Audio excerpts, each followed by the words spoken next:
Hi friends, இன்றைக்கி நம்ம பண்ண போகிறது பீஸா பண்ண போகிறோம். அதுக்கு மாவு வரைச்சிடலாம். அதுக்கு நான் வந்து கோதுமை மாவில் பண்ணலை, மைதா மாவு தான் எடுத்திருக்கேன்.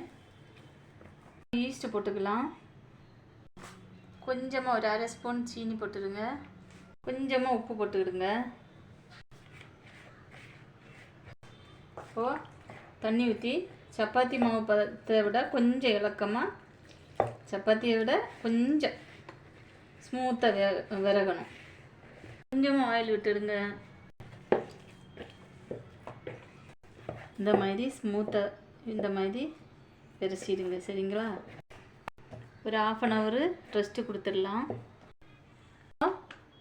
நம்ம அந்த நான் வந்து சிம்பிளாக தான் பண்ண போகிறேன். மற்றபடி ஒரிஜினல் பீஸா பண்ணணுன்னா அது இன்னும் வேறு சாஸ் நான் ரெடி பண்ணுவேன். அது இன்னொரு டைம் இது பண்ணுறேன். இப்போ டைம் கிடையாது, அதனால் சிம்பிளாக டக்குன்னு பண்ணலாம், அதுக்காக பண்ணுறேன். அதுக்கு soya sauce, tomato sauce, chilli sauce நான் அது மேலே ஊற்றுறதுக்கு அரைச்சி தான் பண்ணுவோம். பூண்டெல்லாம் வச்சு அரைச்சி பண்ணுவோம். அதுதான் வாசனை செம்மையாக இருக்கும். ஆனால் நான் வந்து இன்றைக்கி அப்படி பண்ணலை, வேறு விதத்தில் தான் பண்ணுறேன். சரிங்களா? காஷ்மீர் சில்லி போட்டுக்கலாம். காரத்துக்கு மிளகு பொடி போட்டுக்கலாம். அது லைட்டாக உப்பு போட்டுக்கலாம். சிம்பிளாக டக்குன்னு பண்ணி எடுத்துலாம். ஆனால் டேஸ்ட் அட்டகாசமாக சூப்பராக இருக்கும். இந்த மாதிரி பண்ணுங்கள், சாஸ் அரைக்கணும்னுலாம் இல்லை. பண்ணுறதுக்கு ஆனியன், டொமேட்டோ, சிக்கன் ஃப்ரை பண்ணி வச்சுருக்கேன். ரெட் கலரு கேப்சிகம் வச்சுருக்கேன். இப்போ பீஸா பண்ணுறதுக்கு நான் டைரெக்டாக பண்ணுறதில்ல. இந்த மாதிரி ஒரு நல்ல திக்கான ஒரு இதை வச்சுருங்க. தோசைக்கல் இப்படி வச்சு தான் இது மேலே தான் நான் பீஸா பண்ண போகிறேன். சரிங்க? நல்லா சூடாகட்டும். மாவு காயாச்சு.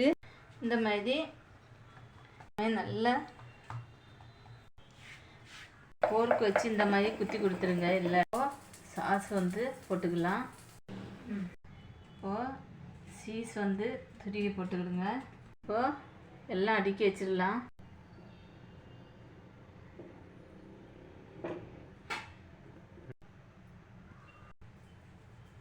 கொஞ்சமாக ஒரு நுள்ளு பேருக்கு பெப்பர் தூவி கொடுத்துருங்க. இது வச்சு மூடி விட்டுடலாம். இப்போது பீஸா ரெடி ஆயிடுச்சு. பாருங்கள், கலர்லாம் சூப்பராக இருக்குது. பார்த்தீங்களா? இலகி இருக்குது. ஆனால் அடியில் கரியாமல் இருக்குது. பாருங்கள், அடியிலெல்லாம் அப்படியே வெள்ளையாக இருக்கும். ஆனால் நல்லா வெந்துருச்சு. இந்த வீடியோ பிடிச்சிருந்தால் லைக் பண்ணுங்கள், ஷேர் பண்ணுங்கள், கமெண்ட் பண்ணுங்கள். மறக்காமல் சப்ஸ்கிரைப் பண்ணி சப்போர்ட் பண்ணுங்கள்.